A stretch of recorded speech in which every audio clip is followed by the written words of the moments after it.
नमः शिवाय दोस्तों, कैसे आप सब। उम्मीद करता हूँ अच्छे होंगे। दोस्तों तो आज हम आपके लिए एक ऐसी रहस्यमय घटना की जानकारी लेकर आए जिसे सुनकर आप दंग रह जाएंगे। दोस्तों 1986 की यह घटना होने से एक व्यक्ति का पूरा जीवन ही बदल गया। जब एक व्यक्ति हिमालय के पहाड़ों में घूम रहा था तब उसे किसी ने आवाज देकर अपने पास बुलाया। वे व्यक्ति जब उस व्यक्ति के पास गया तो उसकी आंखें खुली की खुली रह गई। जब उसने उस व्यक्ति से पूछा, आप कौन है और आप मेरा नाम कैसे जानते हैं और आप इन पहाड़ियों में क्या कर रहे हैं। जब इन सवालों के जवाब उस व्यक्ति को मिले तो उसके पैरों से जमीन सरक गई। वे व्यक्ति कौन था, उसे किसने आवाज देकर बुलाया, इस घटना के बाद उस व्यक्ति के जीवन पर क्या प्रभाव पड़ता है, जानते हैं इस वीडियो में। दोस्तों स्वागत है आपका हमारे यूट्यूब चैनल यूनिक शो में। दोस्तों मैं शिव अब आपको ले चलता हूँ वीडियो की ओर। दोस्तों यह कहानी है उत्तराखंड के हिमालय पर्वतों के बीच में बसे रानीखेत की। रानीखेत में 1986 में एक ऐसी घटना घटती है जिसके बाद पूरी दुनिया की नजर रानीखेत पर पड़ गई।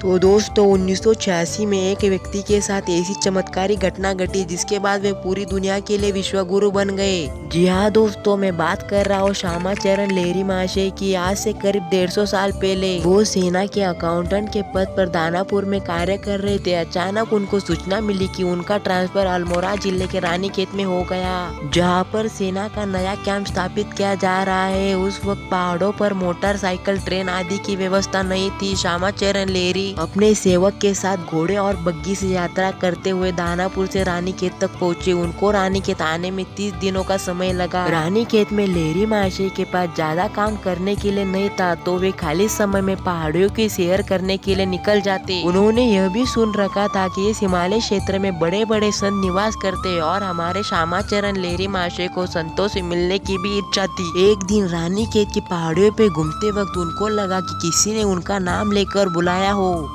उनको किसने आवाज दी यह जानने की इच्छा में वो द्रोणागिरी पर्वत की ओर चले गए, मगर उनके मन में शाम होने से पहले वापस आने का विचार चल रहा था। यही सोचते सोचते वे एक खुली जगह पर पहुंच गए जिसके सामने गुफा थी। वहां पर उन्होंने एक अत्यंत तेजस्वी संत पुरुष को देखा। श्यामाचरण लहरी महाशय आश्चर्यचकित रह गए जब उस व्यक्ति ने कहा कि उन्होंने ही उनको आवाज देकर बुलाया है। श्यामाचरण लहरी महाशय को उन्होंने एक गुफा में विश्राम करने को कहा। उसके बाद उन रहस्यमय संत ने कोने में पड़े कंबल की ओर इशारा करते हुए कहा कि क्या तुम्हें यह आसन याद है। लेकिन लहरी महाशय ने हाथ जोड़कर कहा कि महाराज मैं तो यहाँ पहली बार आया हूँ और अब मुझे अंधेरे होने से पहले वापस निकलना चाहिए क्योंकि सुबह मुझे ऑफिस में बहुत सारे काम है। यह सुनने के बाद उन बाबा जी ने कहा कि ऑफिस तुमको यहाँ लाने के लिए लाया है, तुम ऑफिस के लिए यहाँ नहीं आए। एक युवा संत के मुखारबिंद से यह बात सुनकर लहरी महाशय अचंभित रह गए। संत ने आगे बताया कि तुम्हारे रानी के ट्रांसफर के लिए उन्होंने ही सेना के अधिकारी के मन में यहाँ कैंप लाने और तुम्हारा यहाँ ट्रांसफर का सुझाव दिया था। दिव्य संत की इच्छा शक्तियों से ही वह कैंप रानीखेत में स्थापित किया गया था जिसके पीछे उनका उद्देश्य लहरी महाशय को अपने पास बुलाना था। संत ने लहरी महाशय की सिर को जैसे स्पर्श किया वैसे उनके पूर्व जन्म की सारी स्मृतियाँ एकदम से जागे उठे और लहरी महाशय को याद आ गया कि यह संत उनके पूर्व जन्म के गुरु महाअवतार बाबा है। उन्हें याद आ गया कि पूर्व जन्म में उन्होंने इस गुफा में कई वर्ष बिताए थे। पिछले जन्म के मधुर और पवित्र स्मृतियों से वो आनंद विभोर हो उठे। उस रात लहरी महाशय के पूर्व जन्म के कर्म बंधनों से मुक्ति के लिए महाअवतार बाबा जी ने उस पहाड़ पर अपने योग शक्ति से एक रत्नों से प्रकाशित महल का निर्माण किया जो लहरी महाशय की पूर्व जन्म में एक इच्छा थी। लहरी महाशय का स्वर्णीय महल से मोह भंग हो जाने से वह महल अपने आप ही अदृश्य हो गया। पूर्व जन्म में अनुभूतियों का बोध महाअवतार बाबा जी से प्राप्त ज्ञान और उनकी कृपा से अगले 7 दिनों तक लहरी महाशय निर्विकल्प साधना में लीन रहे। आत्मज्ञान के अनेक स्तर को पार करते हुए 8वें दिन श्यामाचरण लहरी महाशय ने बाबा जी के साथ हमेशा रहने की इच्छा जाहिर की।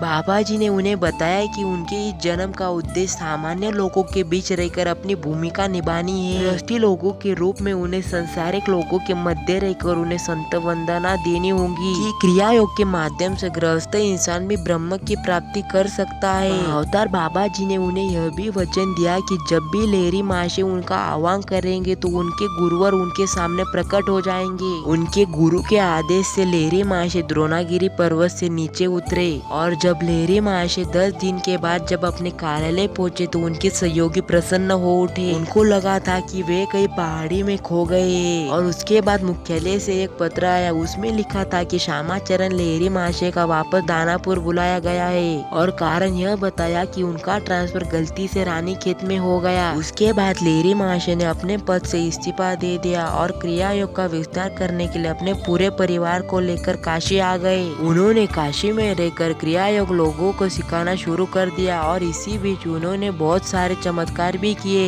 लेरी महाशय जब भी महाअवतार बाबा जी को याद करते तो वे उनके सामने प्रकट हो जाते। इस तरह श्यामाचरण लेरी महाशय वे पहले पुरुष बन गए जिन्होंने क्रिया योग का मानव जाति के बीच प्रस्तुत किया और कहा कि इसी माध्यम से एक गृहस्थ इंसान भी ब्रह्म तत्व को प्राप्त कर सकता है। दोस्तों आज भी बाबा महाअवतार जी की गुफा रानीखेत में मौजूद है। अगर आप इसका दर्शन करना चाहते हैं तो रानीखेत जाकर बड़ी आसानी से दर्शन कर सकते हैं। तो दोस्तों यह थी श्यामाचरण लेरी महाशय के जीवन की सच्ची घटना। तो दोस्तों आपको हमारे द्वारा दी गई जानकारी कैसी लगी हमें कमेंट करके जरूर बताएं। और हाँ दोस्तों अगर आपने अभी तक हमारे चैनल को सब्सक्राइब नहीं किया तो कर लीजिए।